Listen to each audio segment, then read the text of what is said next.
Olá, pessoal! Hoje, na nossa aula sobre direção escolar, eu vou falar sobre a gestão educacional. Sejam bem-vindos. A direção escolar tem a função de gerenciar tudo que está envolvido no processo de ensino-aprendizagem na escola. Ela irá planejar, implantar e direcionar ações que garantam a qualidade de ensino dentro da instituição. O coordenador é a ponte que une a direção ao quadro docente e discente, por isso, seu compromisso principal é manter a coesão entre esses setores para que a parte pedagógica se cumpra sem problemas e de forma gradativa. A direção e a coordenação, portanto, precisam ser parceiras e manter um discurso afinado, pois elas sustentam a gestão escolar. Então, dentro de uma escola, coordenação e gestão têm que estar unidas, afinadinhas, com o mesmo discurso, as mesmas práticas, a mesma postura, a mesma ação, uma caminha junto com a outra. A coordenação vai ficar mais próxima dos professores e da parte pedagógica, enquanto que a direção, embora tenha que ser informada sobre essa parte pedagógica e também orientar essa parte, ela também vai estar ali monitorando a parte administrativa, né? A gestão escolar ganhou muita força na nossa educação durante a década de 1980. O país vivia um processo de redemocratização política e promulgação de uma nova Constituição, que é a Constituição Federal de 1988, que inclusive é a vigente. Isso refletiu diretamente na educação, que procurava se tornar mais inclusiva e democrática. Assim, a gestão procurava perder o caráter fiscalizatório e de monitoramento ideológico que ela exerceu durante o período de ditadura militar, né? Durante muito tempo, a direção escolar ela se manteve isolada na sua sala, só fiscalizando, com um perfil autoritário, só ditando regras, não tinha nada de participativa nem de democrática, ao contrário de hoje. Então, primeiramente, a gestão educacional precisa estar atenta a 3 níveis de planejamento escolar, tá? Primeiro, o planejamento educacional, que é composto por planos nacionais, estaduais e municipais de educação, incluindo programas e projetos desses 3 governos. Então, se você dirige uma escola municipal, você vai ficar bem atento, bem mais atento ao Plano Municipal de Educação. Não que vá deixar de ver o Plano Nacional de Educação ou o Plano Estadual, mas o seu foco vai ser o municipal, porque são aquelas diretrizes que você vai seguir. Depois, você vai para o planejamento escolar, que é o composto pelo projeto político-pedagógico, o PPP da escola, que eu vou falar mais à frente. Regimento escolar, planos de ação, proposta pedagógica, plano e matriz curricular. Tudo isso é feito pela direção e pela gestão pelo resto da gestão, né? No caso, a coordenação, orientadores educacionais, supervisores, o que tiver na escola, em conjunto com pais e professores. E aí o planejamento de ensino, esse sim é feito pelo professor e pelo coordenador mais especificamente, porque depois que ficar definido e finalizado todo o planejamento educacional escolar, então o planejamento de ensino, que são as práticas, né, e as teorias mais específicas dos componentes curriculares são decididos ali entre coordenação e corpo docente. Então, o planejamento escolar é algo muito importante para todo o processo educacional. A gestão escolar vai ficar responsável por esse projeto, mesmo ele tendo participação de todos.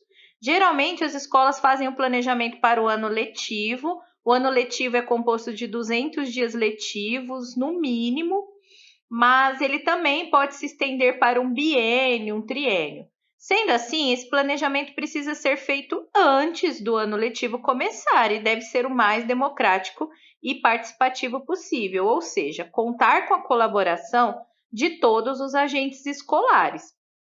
Cabe à gestão promover essa democratização, incentivando a participação de pais, docentes e discentes. Então, a gestão é que vai dar essa abertura, né, para os outros agentes participarem desse planejamento. O diretor irá, então, ler e analisar os documentos vindos dos órgãos superiores, são os planos, né? O planejamento que vem das secretarias de educação, as quais estão vinculadas à escola, ou que está vinculada à escola, discutindo com outros membros da gestão o orientador, o coordenador, o supervisor, enfim, quem estiver ali, né, essas orientações. Depois disso, ele delega aos membros dessa gestão escolar as ações que devem ser tomadas durante o ano letivo. Em seguida, ele irá convocar professores e colaboradores envolvidos no processo educativo para montar democraticamente o planejamento escolar do ano. Por fim, serão feitas reuniões com pais e alunos para finalizar esse planejamento. Como podemos observar, então, o diretor é um líder, uma referência dentro da escola, ele precisa estar sempre atualizado sobre os documentos oficiais, é ele quem vai comunicar à escola sobre as legislações, as diretrizes que são promulgadas, os planos nacionais educacionais, os projetos, as políticas públicas. Ele precisa ser qualificado teoricamente e ser atualizado em relação às práticas e atividades dentro e fora da sala de aula. Então, ele precisa estar atento ao que acontece na escola e que acontece no campo da política da educação, fora da escola também, para que possa orientar o quadro docente e a coordenação. Então, ele é uma liderança e um ponto de apoio dentro da escola. Ele vai orientar coordenadores, orientadores e professores nos procedimentos pedagógicos, teóricos e práticos.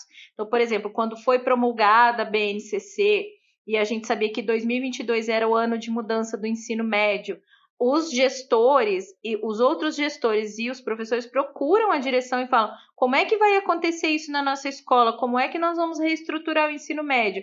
Ele é um ponto de referência, é ele que vai orientar, né?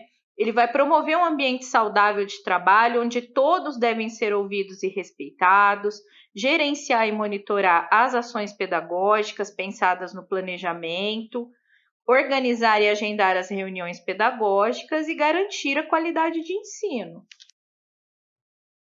Então, continuando, o diretor é responsável pela aplicação da metodologia escolhida no planejamento em todos os setores da escola. Então, por exemplo, se a escola vai adotar uma metodologia ativa, de acordo com a BNCC, ele vai ver como que isso vai funcionar dentro e fora da sala de aula. Por isso, é fundamental que ele conheça e saiba aplicar essas metodologias ativas que são requisitadas pela nova BNCC. Então, ele não pode ter um conhecimento só administrativo, financeiro, né? Ele precisa ter também um conhecimento pedagógico. Ele é responsável por capacitar a gestão sobre o tema, atualizá-los, selecionar materiais e providenciar espaços didáticos. Não vamos esquecer que ele vai dirigir ali o orçamento e vai ver as necessidades da escola, se precisa de uma brinquedoteca, se precisa ampliar ou reformar a biblioteca e assim por diante. Então, por isso, a direção deve estar sempre disponível e aberta para dúvidas e inseguranças de professores e coordenadores nesse processo de adaptação à BNCC. Essa atitude também deve se manter em relação aos alunos e suas famílias, principalmente nesse momento de pós-pandemia.